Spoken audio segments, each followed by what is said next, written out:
Thank you very much, sir. Good afternoon, Governor and members of the NEC. Let me start with this question. I guess that the governor, or you would have seen the newspaper reports from business newspapers and other newspapers about what Fitch said concerning FG's deficit monetization by Ways and Means facility with the Central Bank of Nigeria raising macro stability risk as well as highlighting public finance management weakness, weakening also the balance sheet. I'd like you to address that, as even Fitch also mentioned that the CBN's deficit financing predated COVID-19 pandemic shock. The first question talks about Business Day and some other newspapers publishing a story from Fitch saying that the CBN financing of federal government was strengthening economic stability and weakening its balance sheet.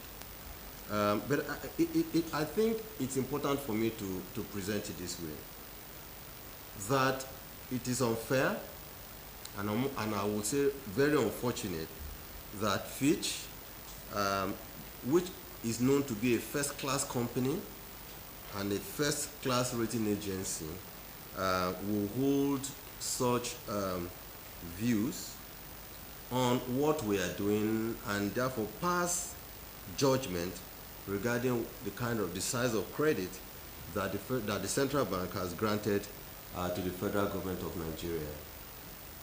Let it be known, first and foremost, that the Central Bank of Nigeria is banker to government.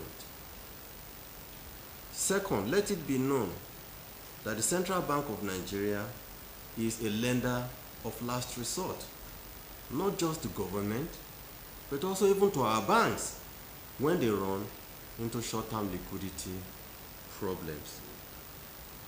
And I'll go back because Fitch said that yes, it predated COVID-19. It is true. In 2015-2016, you all recall that there was a global crisis which resulted in a massive drop in the price of petroleum products, crude oil. Like you all know, unfortunately, Nigeria is a country that will celebrate when crude price is high, but will sneeze when the price of crude goes down. In this case, the price of crude went down, and we sneezed. We sneezed because revenue came down. When revenue came down, government became incapable to finance all its obligations. If government cannot finance all its obligations, I think it would be irresponsible on the part of the Central Bank of Nigeria as a lender of last resort not to support the federal government.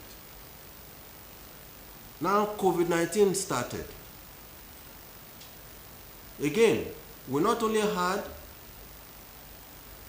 a global crisis, we are not currently facing a global crisis, but it is a crisis of monumental proportion never seen in our lifetime. A health crisis that has rendered every economy, I will use the word and bluntly, very useless. A health crisis that has caught every global leader pants down without resolution. Today as we speak, even the vaccines that have been provided or that have been researched to be workable, they are not even 100% efficacious. People have doubts about the efficacy.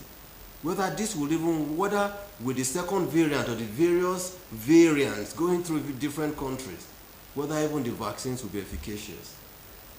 Not only has that health crisis resulted in terrible fatalities, the same health crisis has dovetailed to global economic crisis. Global economic crisis where, ladies and gentlemen, the price of crude came down in February, March, or April 2020 to as low as $17 a barrel, where even our cost of production became even higher than our revenue. And then Fitch says that the Central Bank of Nigeria is lending to the federal government. Let me say that these crises are of a global dimension.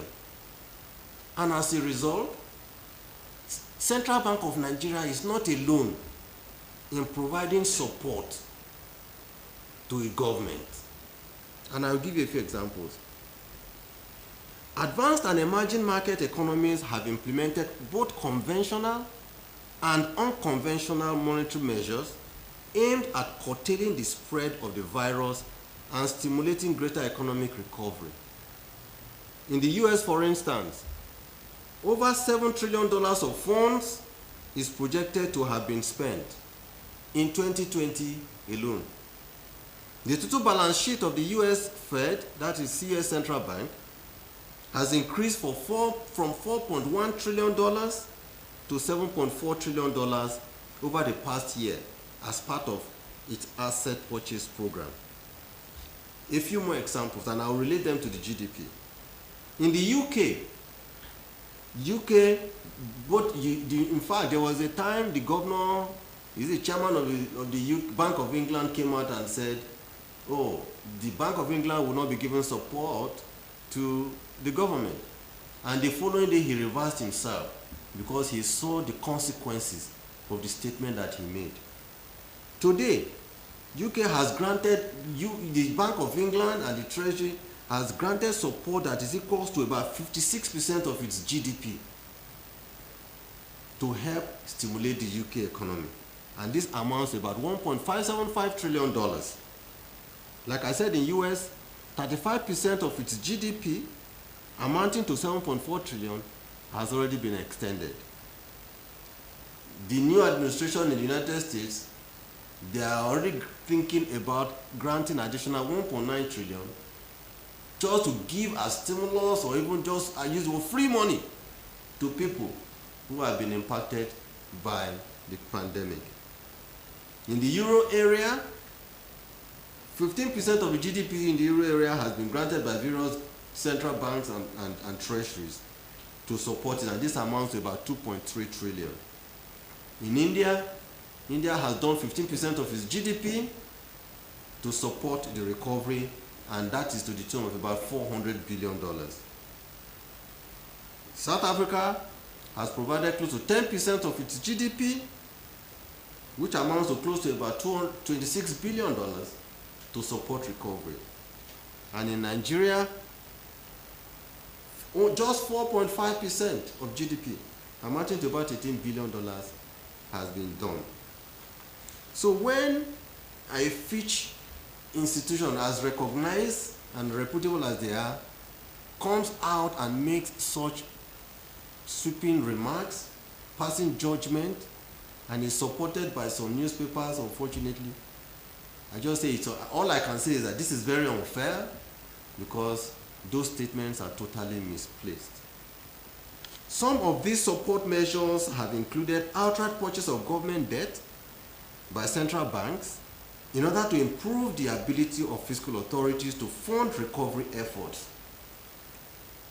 We have also seen in the case of the United States, like I said, asset purchase programs of low-grade bonds as part of the Fed's effort to stimulate the economy. So, the efforts of the central bank are not different, that's the only thing I can say, from what is being witnessed in other climes all over the world, as we all share the same objective of considering both conventional and unconventional measures that will support faster economic recovery in light of reduced revenue receipts being faced by these fiscal authorities.